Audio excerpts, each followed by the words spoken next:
օր առաջ The Club ակումբում տեղի ունեցավ բանաստեղծուհի Մարինե Պետրոսյանի երկու գրքերի շնորհանդես, ավելի ճիշտ վերջին բանաստեղծական ժողովածուի շնորհանդեսը հիմնականում Սալատ կրակոցներով խորագրով եւ ամենաուշագրավը իմ կարծիքով նաեւ ամենահետաքրքիրն է, որ բանաստեղծուհին ինքը կարդում էր բանաստեղծությունները ընթերցողի համար, ողջույն Մարինե։ Ողջույն, ուղղակի փուջուրիկը ճշտում անեմ, շնորհանդեսը ավելի վաղ էր տեղի ունեցել։ Սա ընթերցանություն բյուրոկրատ գրախանութում, սա ընթերցանություններ, դրա համար ուրիշ բան չկա։ Ինչու՞ չէի հրավիրել բյուրոկրատ գրախանութ։ Շատ խառն էի, ագի մարդկանց մոռացել էի։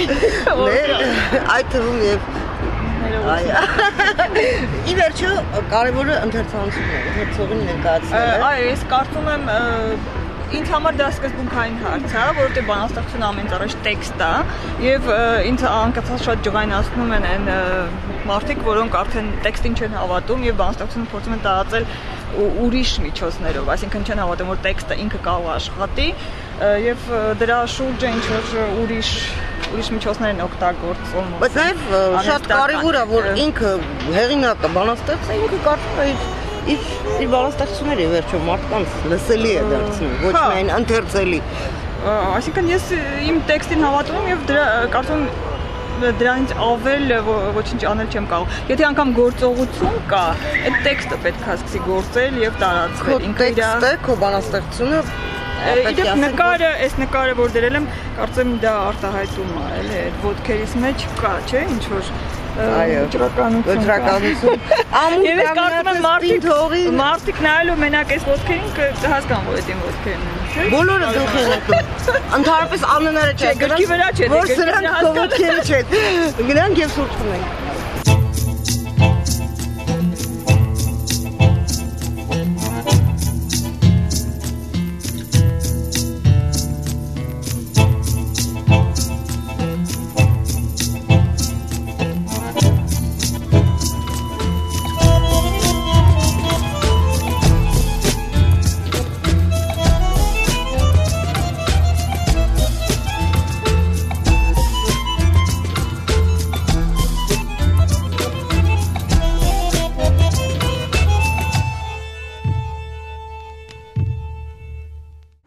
Սալատ կրակոցներով գիրքը սկսում է հետևյալ բանաստեղծությամբ, երկար դադարից հետո խորագրով բանաստեղծությամբ,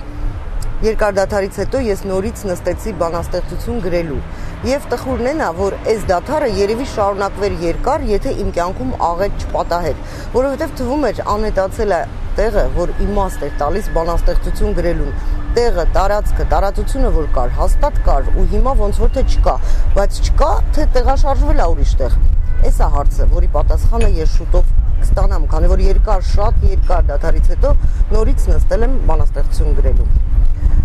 Մարինե Պետրոսյանը նորից նստել էր բանաստեղծություն գրելու եւ արդյունքում ծնվեց այս գիրքը։ 2006-ին լույս տեսավ քո բանաստեղծությունների վերջին ժողովածուն Հայաստանի ծովափին եւ փաստորեն 5 տարի։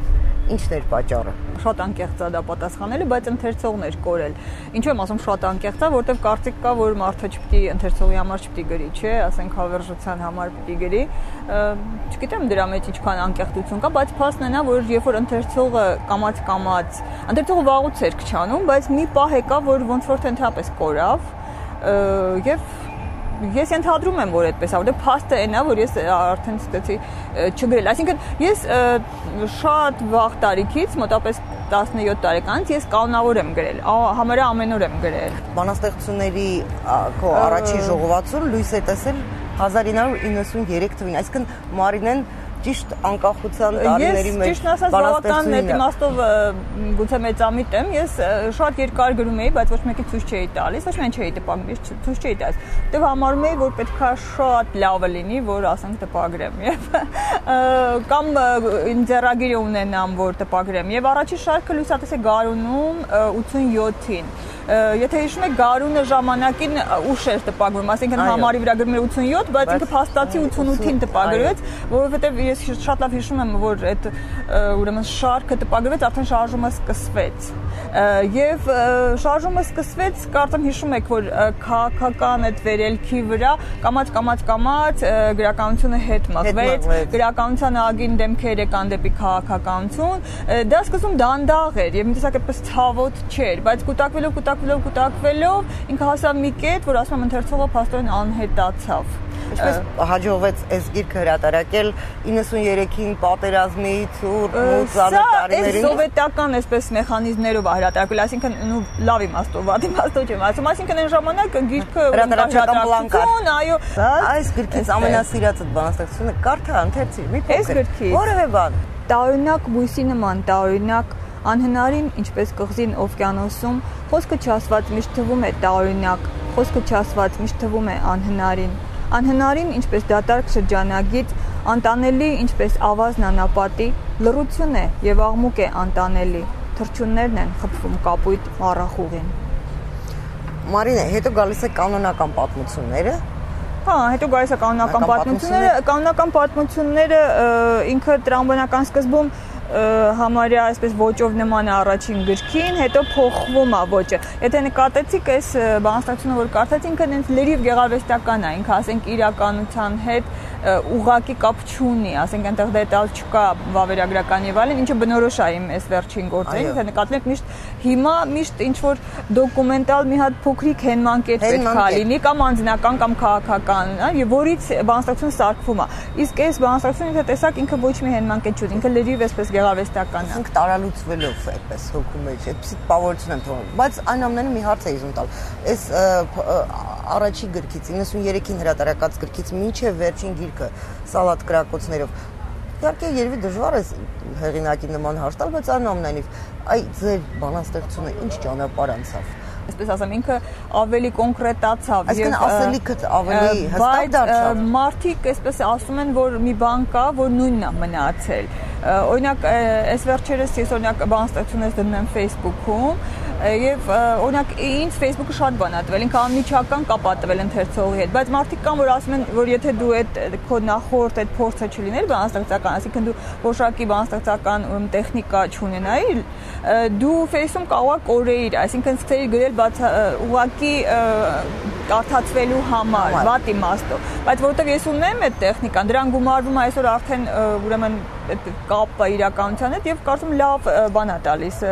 համաձուլված կա տալիս։ Եվ մի հարց էլ, այ ես տեսնում եմ քո նախորդ Այսինքն կներես ավելացնեմ շատ կարևոր մի բան, այստեղ բանաստեղծություններ կան, որտեղ ես չեմ վախենում մի քիչ գնալ այդ սենտիմենտալության եզրին, բայց օրինակ ես կարծում եզրը չեմ անցնում, էլի, որտեղ դա շատ կարևոր տեղ է բանաստեղծության մեջ, որ ինքը համհուզական լինի, բայց այդ եզրը չանցնի, որ չդառնա լրիվ էժան։ Դες որպես ընթերցող բայց ռիսկ անում եմ, էլի, եւ այդ իմ փորձն է տվել այդ ռիսկը։ Որպես ընթերցող շատ անմիջական են քո բանաստեղծությունները եւ իսկապես շատ անկեղծ եւ դու Սարքովիչ են, այսինքն իսկապես քո հոգուց է գալիս ու մտքից ամեն դեպս ես այդպես հա, բայց Գանե ջան, այս սխալ պատկերացում կա, որ անմիջականությունը, ուրեմն բանաստեղծությունը որպեսզի այպես լինի, ինքը պետք է ուղղակի անկեղծ գրես, բայց այդպես չի, այսինքն մարդը կարող է շատ անկեղծ զգացում ունենա, ասենք սեր լինի իր հոգում, ինքը նստի եւ շատ անկեղծ ուզենա գրել, բայց ստացի ոչ անմիջական, ստացվի կեղծ։ Այսինքն որպեսզի անկեղծ լինես, տեխնիկա է պետք։ Դա նույնն է ինչ դերասանը։ Դերասանը ամեն մարդն էլ ունի զգացում, բայց ինքը չի կարող խաղալ։ Խաղալու համար երբեմն դերասանը տեխնիկա է գործածում, ոչ թե հույս, բայց արդյունքում ստացվում է հույս։ Այսինքն դու քո տեխնիկան գտել ես։ Դա այո, գրականության արվեստն է։ Այո, եւ հիմա փաստորեն եկել եմ ինչ որ ժամանակ դուք ես հասուն արդեն բանաստեղծ։ Հա, ճիշտն ասած, ես կարող եմ ասել, որ այս գիրքը իմ վերջինը ամենահասունն է եւ ես ճիշտն ասած ունեմ այն զգացողությունը, որ այս գիրքը ես ասենք չեմ ամաչի, արդեն կարող եմ թարգմանել, ես արդեն փորձելու եմ թարգմանել եւ անգլերեն եւ ֆրանսերեն եւ ռուսերեն, երեք հիմնական լեզուներ, որտեղ ես վստահ եմ, որ ինքը շատ ամուր գիրք է, ինքը եթե լավ թարգմանվի, իսկ իմ բանաստեղծությունները թարգմանելի են, իրենք եւ ֆորմայով եւ տեսակով իրանք թարգմանելի, օրինակ Արմեն Շեկոյանինը ցավոք երբեք նույնիսկ ամենալավ թարգմանչի դեպքում երևի 100% չի թարգմանվի։ Իմը համարյա 100% կարող է թարգմանվի։ Եվ ես ուզում եմ այդ գիրքը արդեն որտեղ զգում եմ, իսկապես դա հիմնական պես հասունացման գիրքն է։ Սրան հաջորդելու են այլ գրքեր բանաստեղծությունների ժողովածուներ։ Հա, ես արդեն մի քանի բան հիմա նայեցի, զարմացա ինչու չեմ դրել, Facebook փաստորեն մոռացել էի, մի քանիսը կան։ Ես կանոնավոր գրում եմ։ Եվ ասեմ իսկապես հիմա կարող եմ երեխայական հնչի, բայց Facebook-ը ինձ շատ ստիմուլ է տալիս։ Որտեվ ուղղակի գիտեմ որ մարդիկ արձագանքում են, ես գրում եմ։ Կարդում են արձագանքում։ Մի օր նույնիսկ այդ ինձ համար դժվար է սպասել, որ մի օր սպասում եմ, որ գոնե հաջորդ օրը նայեմ, տեսնեմ ինչ եմ գրել, եւ դնում եմ, եւ ինքը մտնում է արդեն շրջան առցան։ Ու էլի մի հարց, այդ դու ասիր 2005-ին մինչև 11-ը չէի գրում, որովհետեւ ընթերցողը ոնց թե նահանջել է։ Այո, եւ ուզում եմ որ շարունակել։ Գիտես ինչ, այս բանաստեղծությունը, որ կարդացի, որ աղետը առողջական խնդիրների մասին էր, եւ որտեւ ես լուրջ առողջական խնդիրներ ունեմ, եւ մեջ առաջացավ այն զգացողությունը, որ ասենք ժամանակ քիչ է մնալու, եւ այդ բանից առաջացավ գրելու, որ արդեն էլ հետաձգելու չկա ժամանակ։ Բայց այդ բանաստեղծությունը գրված է 2007-ին, բայց նույն այս, չգիտեմ, այս գրքի մասին մենք խոսեցինք, հոդվածների ժողովածուն նույնպես սկսվում է 2007-ով։ Բայց հիշում 2007-ին ընդամենը մի քանի բանաստեղծություն գրեցի եւ էներգիաս ըստ երևույթին գնում էր հոդվածներին, որովհետեւ անկեղծ ասեմ գրելը ինձ համար էներգիա է խլում։ Ես հենց այդ մասին էի ուզում ասել։ Այդ դու ասացիր, որ ընթերցողը կարծես թե նահանջել էր, իսկ ունենալով կարմիր աֆիշ քո հոդվածների ժողովածուն, իմ մեջ էմսի տպավորություն էր եւ հետեւելով մամուլին նաեւ այս վերջին 3-4 տարիների, էմսի տպավորություն էր, որ դու քո բանաստեղծությունը փոխարինել ես հրապարակախոսությամբ։ Այսինքն դու կարիք ունեիր քո հոդվածներով, ասենք, ակնարկներով առավել հանդես գալ, քան բանաստեղծությամբ, այդպես է։ Այդպես չեմ կարող ասել, 2007-ի նախընտրական այդ շրջանում, հետո արդեն ընտրություններ, մարտի 1-ի դեպքերից 2007-ը դեռ նախընտրական շրջան չէր, այսինքն 2007-ին որտեղ շատերը ինձ կապում են, ասենք, որ Լեոն Տեր-Պետրոսյանը եկավ սկսեցի գրել, ես շատ ուզում եմ կարևոր է ինձ համար, այստեղ շատ ակնհայտ երևում է, ես սկսել եմ գրել 2007-ի հենց սկզբին, երբ որ չկար դեռ բացարձակ չկար Լևոնը ասպարեզում, եւ ես ասեմ, ովքեր մասնակցել են այս գրքի, մենք այս գրքի մասին կարծես չխոսեցինք Հայաստանի ծովափին, սա 2006-ի աշնանն է եղել շնորհանդեսը, ովքեր մասնակցել, դու կարծեմ չհիշում եղել ես, եւ ովքեր եղել են գիշերն որ այս գրքի հետ ես մի տեքստ էի գրել քաղաքական բնույթի, կոչվում էր հայկական նախագիծ, եւ ես այդ օրը ոչ թե բանաստեղծություն կարդացի, ոնց որ երեք, այլ այդ տեքստը կարդացի եւ քաղաքական, այսինքն իմ մեջ քաղաքական հետաքրքրություն արդեն այս գրքի ժամանակ կար, եւ դրանք իր հետ կապված են, այստեղի Հայաստանի ծովափին տեքստը, որ ես կատակով վեպ եմ անվանել, ինքը Թուրքիայից վերադառնալուց հետո է գրվել եւ ինքը մի տեսակ միացումն է բանաստեղծության եւ իմ, ասենք, քաղաքացիական ակտիվության, այն ժամանակահական դեր չէ։ Եվ դրանից հետո ես սկսեցի արդեն գրել տեքստեր, ուրեմն եւ 2007-ից կանոնավոր։ Բայց իմ էներգիան գնում էր այդ տեքստերին եւ բանաստեղծությունը տեսա գրում էի, հետո կանգնում էի, գրում էի, հետո կանգնում էի։ Էներգիան գնում էր հենց հոդվածներին, այո։ Եվ մի քիչ էլ կարողա, որովհետեւ ընթերցողը շատ էր, անսպասելի շատ էր, ասենք ես որպես հոդվածագիր ունեցել եմ շատ մեծ թվով ընթերցող էր։ Դա մի տեսակ երևի մարդուն այսպես փչացնում էր իմաստով, որ այո, դա էի ուզում ասել։ Փաստորեն այսօր ընթերցող, տես դու խոսեցինք ընթերցողից, ասում ես ընթերցողը նահանջել էր, բայց այդ նույն ընթերցողը շատ հաճույքով կարդում է հոդվածներ։ Այսօրվա ժանրեր են։ Չէ, իրականում անամենայնիվ ինչու բանաստեղծությունը, պոեզիան այսօր այնքան էլ պահանջված չի, որքան հրապարակախոսությունը, քո կարծիքով։ Գիտես ինչ, ես նախ մի բան ասեմ, ես չեմ հավատում, որ ես կարող եմ հստակ դրա պատասխանը գտնեմ, որտեղ ես չեմ կարծում այդ հարցը ունի հստակ պատասխան, այսինքն ես գտնեմ մեղավորին եւ այլ։ Ես կյանքում ունեմ այսպիսի սկզբունք, ես գիտեմ, որ այդպես է, հաստատ այդպես է, ես գիտեմ, որ դա վատ է, եւ ես փնտրում եմ ելք, բայց ելքը փնտրում եմ պրակտիկորեն, ասենք ես փնտրել եմ տարբեր ճանապարհներ, ես մի ժամանակ եթե հիշում եք գրողների միություն բավական ակտիվ փորձում էի ինչ-որ գրողների միությունը վերափոխել, հետո տեսա, որ դա հնարավոր չի եւ եթե երբ որ տեսա, որ արդեն դադարեցի բան, որովհետեւ ինձ համար ասեմ պրակտիկ արդյունքն է կարևոր։ Հետո փորձեցի ուրիշ ճանապարհներ, շատ փաստորեն մինչեւ վերջերս չէր հաջողում։ Հիմա իմ տպավորությամբ վերադարձ է կատարում դեպի գրականություն, չեմ ասում դա ես եմ արել, բայց իմ գրքի վրա ես տեսնում եմ։ Ու իմ կարծիքով ասեն այդ կետը մենք ամենացածը, չէ, իջնում ես, այդ կետը հասել ենք հիմա վերելք է կատարում։ Հիմա օրինակ ջահելներ են գալիս, բավական բազմաթիվ անսպասելի ինձ համար, որտեղ մի մոմենտ մի պահ եղավ, որ գրողները հեռանում էին գրականությունից։ Ես շնորհանդեսին զգացի, որ դու ունես քո ընթերցող, որովհետև երիտասարդներ եկան, գնեցին գրքերը, նրանցից շատերը անգամ անգիր արտասանում էին քո բանաստեղծությունները։ Facebook-ից այո, մի աղջիկ կար կողքս նստած անգիր արտասանում։ դեպքում եւ եթե մարդիկ գայս են գրականություն ստում են գրել եւ այլն, այդ արդեն միջավայր է, որովհետեւ այդ միջավայրն է կորել, էլի։ Ընդհանրապես գրականության մեջ մնում են խոշոր հաշվով մի քանի հոգի մանրամերման փոքր երկրում, մի քանի հոգի, բայց այդ դաշտը ստեղծում են շատերը, պիտի մարդիկ փոխվեց մեր երկրում, որ հանկարծ այդ կորած միջավայրը գրական վեր ստեղծվեց։ Գիտես ինչ, որովհետեւ մարդիկ, որոնք սովոր են, ասենք, սովետական մեխանիզմներին, իմ բախտը բերել է, ես տարիքով, ասենք, Վիոլետ Գրիգորյանի տարիքին եմ այդ դաշտը, հաճիշկան մի քիչ մեծ է։ Ես այդ իրանց տարիքին եմ, բայց ես ուշ մտա գրականություն։ Եվ ուշ մտնել, եթե շուտ մտեի, կարող ինձ համար ավելի ցավ, եթե դու սովորել ես հին մեխանիզմներին, դու մեխանիկորեն դրանց ես հույսը դնում դրա վրա եւ նոր բան չես կարող փնտրել։ Քանի որ ես դրանց չեմ տեսել, ինձ համար հեշտ էր փոխվել, ասենք ես հեշտ եմ նոր միջոցներ, նոր միջավայր, ես նոր միջոցներ, ասենք ընթերցողի հետ փնտրում եմ։ Ես կապի նոր միջոցներ, ասենք չեմ փորձում հինը վերականգնել, որտեղ դա չեմ էլ ունեցել։ Ընթերցողի հետ կապի լավագույն միջոցը գիրքը չի, ընթերցանությունը իվեր։ Ես կարծում, նայ, ես որ ասեցի ունեմ ընթերցող, այո, ես ունեմ, բազմականակ չի ինքը, այսպես շատ շրջանակ։ Փոքր, բայց այդ օրինակ այն մարդկանց մեջ, որոնք եկել էին 3 շնորհանդեսի, այո, ընթերցմանը եւ դրանից առաջ եկել էին շնորհանդեսի, այդ մարդիկ իրանք ներկայացնում են շատ տարբեր շերտեր, ասենք հասարակական, մարդկային տեսակներ, տարիքային եւ այլ։ Եվ եթե իսկ իրանք, ասենք, ես հաստատ գիտեմ, որ բանաստեղծության համար էին եկել, էլի, ովքեր որ եկել, ովքեր ուրիշ բանի իրանք չէին էլ եկել, ասեմ քեզ։ Այսինքն բանաստեղծության համար էին եկել եւ եթե այդ ինձ համար դա բան է, չափանիշ է, եթե այդ տեսակ տարբեր մարդիկ իմ բանաստեղծությունը սիրում են, ուրեմն ինքը սկզբունքորեն կարող է եւ հասարակության մեջ մեծ ունենա, եթե իհարկե դու արդեն ուրիշ մեխանիզմներ աշխատացնես։ Այսինքն դա հիմքն է, հա։ Իմ համար կարևորը այդ անհատական կապն է, այսինքն կոնկրետ մարդուն տեսնեմ եւ ես կարդամ եւ իմ աչքով տեսնեմ, որովհետեւ ես ինքս չեմ խափի, այսինքն բառել չասի, ես տեսնում եմ։ Եթե դա կա, ուրեմն դրա վրա արդեն, եթե դու մի քիչ էլ ասենք փորձես դա միջավայր ստեղծել, ասենք հեռուստատեսությամբ եւ այլն, դու արդեն կտարածես։ Միջուկը կա։ Շատ լավ, 2007-ից սկսեցիր, այսպես ասենք, քո հրապարակախոսական բուրըն շրջանը, որ իսկապես հրաշալի ընթերցվում էր Հայկական ժամանակում քո հոդվածները շատ հետաքրքիր էին եւ մինչեւ 2011-ը 7 օր եմ եւ այլն, այլ տեղերում էլ հրատարակել։ Հիմա մեծ մասսայական հետո լրագրումը, հետո իսկ հիմա կարող ենք ասել, որ ինչ հիմա էլ դադար է հրապարակախոսության թե շարունակում։ Չէ, դա չի, ես հիմա այն բլոգը ունեմ, ճիշտ է, ինքը չի տպագրվում, այսինքն կան հասարակության որոշակի շերտեր, որոնք ինտերնետ դեռ չեն մտնում, բայց ամեն դեպքում հիմնական շերտը մտնում է։ Ես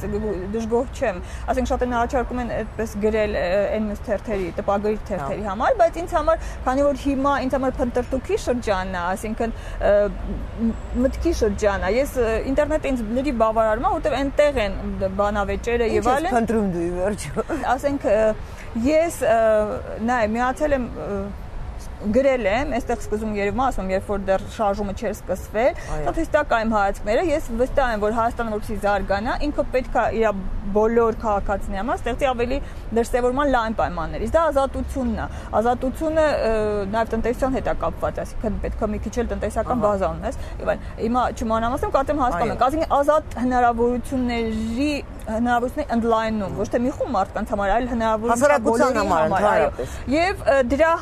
դա է հիմնական գաղափարը, ես դրա համար եմ միացել շարժմանը, բայց երբ որ փաստացի ստացվեց, որ ես